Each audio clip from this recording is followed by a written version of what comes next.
The photonics technology and the consumer electronics technology has continued to move very rapidly. And that's enabled instruments to shrink and shrink and shrink.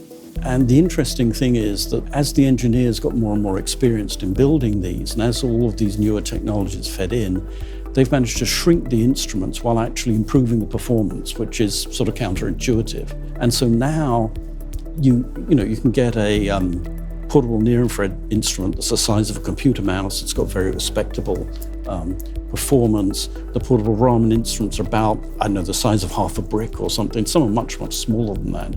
And they're better performance than their predecessors. So that's really quite a triumph of the instrument companies and the engineers. As these instruments get out into the field, maybe for one specific application, what happens is that people come along and say, well, can you do X? Can you do Y? We'd like to be able to do this. And the manufacturers go back and, you develop maybe another database, another calibration, maybe another algorithm, maybe some sampling techniques, but the core technology remains the same. And now you can do that application. And that sort of cycle certainly applied in portable X-ray fluorescence and in portable Raman, in that the applications of those instruments just grew and grew as they were out on the market. If you think about a conventional spectrometer, it's essentially a cube because you've got to have area in there to get light through. And that makes it difficult to, say, incorporate into a smartphone or something like that. The promise of photonic integrated circuits is that they can be planar. So everything can be on a plane, which means if you're integrating into a watch or some other wearable or a ring or a smartphone, it's much, much easier. And I think that's going to be the next step, and it'll take a few years for it to happen.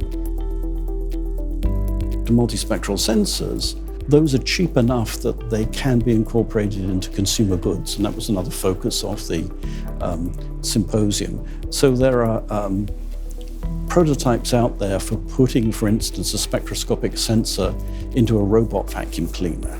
You might think, well, no, there's the point of that. But it could tell what kind of surface it's on. Is it carpet? Is it tile? Is it wood?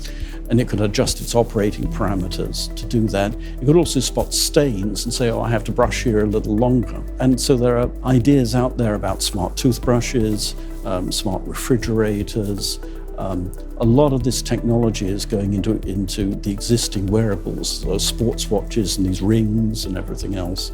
And so there's a lot going on there.